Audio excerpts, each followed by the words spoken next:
हाँ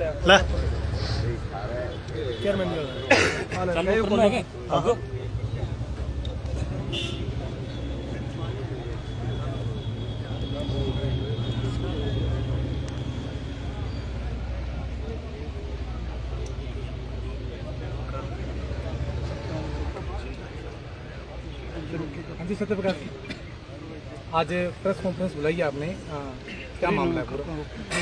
आज की प्रेस वार्ता बुलाने का हमारा जो मुख्य मकसद है वो कल 10 तारीख को जो हमारे नेशनल हाईवेज बंद का जो कार्यक्रम है 15 को जो नेशनल हाईवे बंद की हमारी पूर्व में कॉल थी, उसके सिलसिले में आज की जो है प्रेस कॉन्फ्रेंस बुलाई। कल सुबह हमारे पूरे प्रथम चरण के साथियों से हमने फोन पे चर्चा की, सभी से संपर्क किया। उसके बाद में ये तय हुआ है कि 3 जो नाके हैं वो नेशनल हाईवे पे कंटिन्यू जारी रहेंगे। एक तो लूणकरण सर के अंदर हमारे लूणकरण सर के साथी बड़ी संख्या में 10,000 से ज्यादा गैदरिंग करके और एक परमानेंट अनिश्चितकालीन महापड़ाव लूणकरण सर में डालेंगे। दूसरा गोविंद राम जी के नेतृत्व में पुगड़ के अंदर भारतमाला रोड पे अनिश्चितकालीन जो है महापड़ाव वहाँ डाला जाएगा। तीसरा जो हमारा मुख्य जो फर्स्ट फेज का जो मुख्य नाका है वो भारतमाला रोड पे 13 MD गड़साना के पास टोल नाके पे रहेगा। उसके लिए हमने पूर्णतया तैयारियां मुकम्मल कर ली है। कल बड़ी संख्या में ट्रैक्टर ट्रालियों सहित हजारों की संख्या में किसान जो है टोल नाके पे पहुंचेंगे। लेकिन क्या है कि समस्या बीच बीच में ये आ रही है कि कई किसान साथी अपने अपने इलाकों में अलग से नाके लगाने चाह रहे हैं। हमारे पास उनके फोन आ रहे हैं। तो आपकी मीडिया के माध्यम से हम इलाके के तमाम किसानों से और नौजवानों से जो इस संघर्ष से जुड़े हुए हैं उनसे ये निवेदन करना चाहते हैं कि इन 3 नाकों के अलावा कहीं भी और नया नाका ना लगाया जाए। कल सारे के सारे जो किसान साथी हैं जो गड़साना के आसपास के राइस नगर से लेकर और इधर विजयनगर से लेकर रावड़ा तक के जो किसान हैं, वो रोजड़ी से लेकर गड़साना तक के जो किसान हैं, वो सारे के सारे 13 MD टोल नाके पे ही पहुंचे और कहीं भी नाका ना लगाएं। कल के दिन आगे जब जरूरत पड़ेगी तो हम टोल नाके पे आगे की रणनीति बना के आगे का फैसला करेंगे। लेकिन इन 3 नाकों के अलावा चौथी जगह कहीं भी संयुक्त किसान मोर्चा की तरफ से नाका नहीं लगाया जाएगा। ये निवेदन करने के लिए विशेष तौर से आपको बुलाया है, ताकि क्या है कि जगह जगह हमारे किसान भाइयों को या यहाँ से गुजरने वाले लोकल लोगों को असुविधा नहीं हो। कितनी भीड़ जुटने की संभावना है साहब?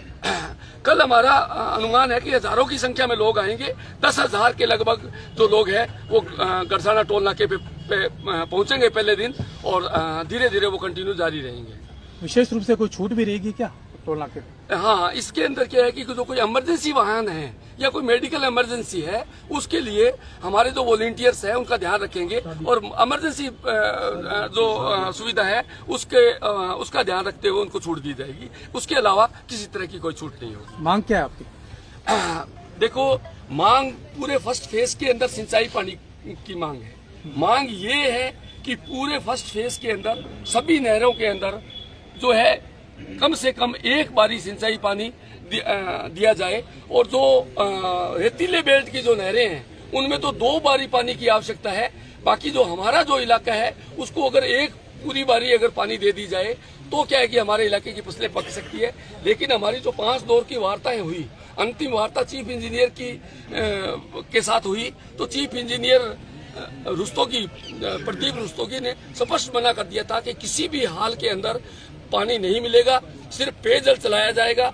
कल अनूपगढ़ शाखा के अंदर ये सुनने में आ रहा है कि पानी छोड़ा गया है, तो हमारे कलेक्टर से भी जो बातचीत हुई तो हमने स्पष्ट रूप से उनको कहा कि 2400 क्यूसेक अगर पानी अनूपगढ़ शाखा में चलेगा तो ही किसानों का जो है असंतोष है वो कम होगा, नहीं तो असंतोष पनपेगा और इलाके के अंदर जो हालात है वो खराब होंगे।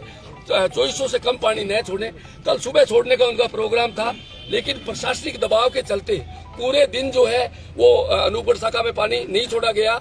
इस उम्मीद में कि शाम को जो है वो 2400 क्यूसेक पूरा पानी छोड़ा जाएगा। लेकिन जब शाम को पानी छोड़ा गया तो वो भी 800 से 1200 क्यूसेक के बीच में छोड़ा गया है, जो नाम मात्र का पानी है, जो किसी काम नहीं आएगा, जो किसानों को सिर्फ विवाद कराने का काम करेगा। लेकिन मैं किसान साथियों आपसे निवेदन करना चाहता हूँ, आपका जो ये कल का जो चक्का जाम का कार्यक्रम है, इसका जबरदस्त दबाव है और इसकी वजह से हो सकता है अनूपगढ़ शाखा के अंदर जो पानी जो कम चल रहा है, तो ये क्या है कि दबाव के चलते हुए इस पानी की मात्रा को बढ़ा दे। मैं किसान साथियों से निवेदन करना चाहता हूं, इस पूरे के पूरे पानी को अपने खेतों के अंदर लगाएं। ये 5 दिन पानी चलेगा 3.5 रोजा के हिसाब से। तो तमाम किसान साथी अपने लोकल स्तर पे जो बारियों का निर्धारण करके, इसमें कोई पटवारी पर्ची नहीं बांटेगा, सिंचाई विभाग कोई पर्ची नहीं बांटेगा, किसान अपने स्तर पे सहमति करके इस पानी को जो है वो 3.5 रोजा के हिसाब से लगाए। किसी भी तरह के कोई मुकदमे का या किसी की तरह से डरने की आवश्यकता नहीं है। अगर सरकार मुकदमे करेगी किसानों पे पानी के लिए, तो उसके खिलाफ भी हम संघर्ष करेंगे, लड़ेंगे। किसी तरह की मुकदमे की डरने की जरूरत नहीं है। ये पानी जो है अपने खेतों में लगाए, जितना हो सकता है वो इससे लगेगा।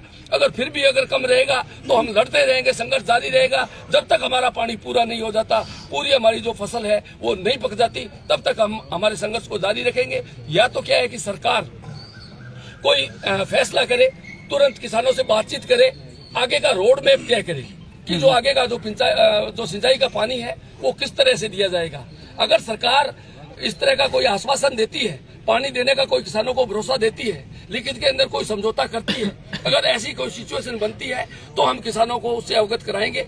मुझे लगता है कि सरकार पे जबरदस्त दबाव है और इस दबाव की वजह से हो सकता है कोई सरकार अगर फैसला ले ले, जैसे ही कोई फैसला आएगा हम किसानों से लाइव के माध्यम से उसको शेयर कर देंगे। लेकिन तत्काल जो हमारे पास उपलब्ध पानी है उसको ज्यादा से ज्यादा अपने खेतों में लगाने का प्रयास करें। डरने की कोई जरूरत नहीं है, घबराने की कोई जरूरत नहीं है। अगर पटवारी, तहसीलदार या कोई प्रशासनिक अधिकारी आपको धमकाए तो तुरंत संयुक्त किसान मोर्चा के नेताओं से आप संपर्क कर सकते हैं। हम हमेशा आपके साथ खड़े रहेंगे। ये सूचना हम किसानों तक पहुंचाना चाहते हैं। दूसरा, किसानों से खास तौर पे निवेदन है कि कल जो 10 MD टोल नाका है उस पर बड़ी संख्या के अंदर ट्रैक्टर ट्रालियों के साथ पहुंचे, अपना सामान जो है, खाने पीने का जो राशन है उसको साथ लेकर पहुंचे, ताकि हमें किसी तरह की अनिश्चितकालीन महापड़ाव को चलाने में दिक्कत न हो। सत्यप्रकाश जी, पहले आप 2 बारी मांग कर रहे थे, उसके बाद 1 पर आ गए। उसके बाद जब अंदर वार्ता चली तो उस समय आपने कहा कि हमें 1800 क्यूसेक पानी दे दो या 3 रोजा पानी दे दो। तो कहीं ना कहीं जब वार्ता की गई तो उस समय आपके आंदोलन की कहीं नाकामी तो चीफ के सामने प्रदर्शित नहीं हो रही थी। हमारे कई विरोधी हैं, वो इस तरह का कुप्रचार कर रहे हैं कि नेतृत्व तो कमजोर है, लेकिन उन विरोध करने वाले बेवकूफों को इस बात का पता नहीं है कि वर्तमान के अंदर स्थिति क्या है। आंदोलन का नेतृत्व हमेशा परिस्थिति को देखकर किया जाता है।